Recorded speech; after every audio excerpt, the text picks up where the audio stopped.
Talk about another edition of Classic Chicago, where we feature the people, the places, and the things that make our city special. This morning, we are featuring Chicago's oldest steakhouse, Gene and Georgetti. The legendary restaurant is celebrating its 70th year in business.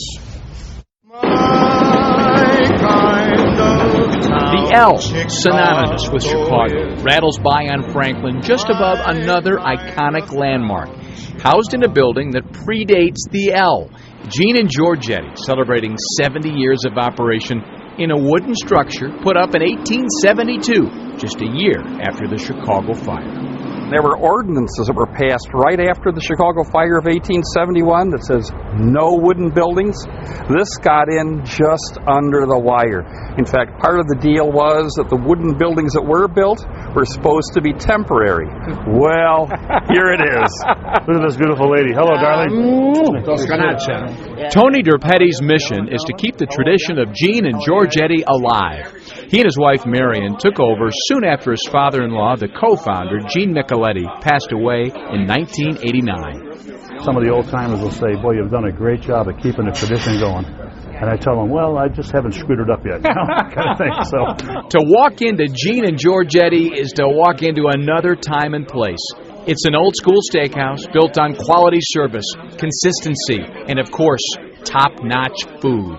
The key to a great steak is a tremendous broiler, right? a lot of heat. Yeah. Okay. When they're delivered to us, these are old-fashioned gas broilers. They're not infrared. When they're delivered, they're at about 850 degrees. We modify them to about 1100 to 1200. We don't put anything on the steak. No salt, no pepper, no anything. They just go on the broiler, and that's it. It's meat. It's broiler on the plate. That's it. Yeah. That's how it's done. The other secret, longevity.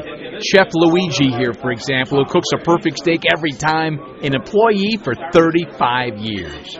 My attitude my whole life has been, if you want to be successful, surround yourself with great people. And that's what I've got here, a bunch of great people. We don't do this alone. We all do it together. Dominic DeFrisco ate his first meal at Gene and Georgetti in 1962. He says it's the welcoming atmosphere and camaraderie that keeps him coming back again and again. Walking in here was like walking away from the everyday travails that one has to face. It was a sanctuary for people who like good food, good service, and where there was a sense of camaraderie and brotherhood that you don't find anywhere else. Come fly with me, we'll float down to Peru. The chairman of the board sure liked it here. Frank Sinatra was a regular and became a good friend of Gene Michelotti's, who he's sitting next to here in this photo. Another iconic star, Lucille Ball, was a huge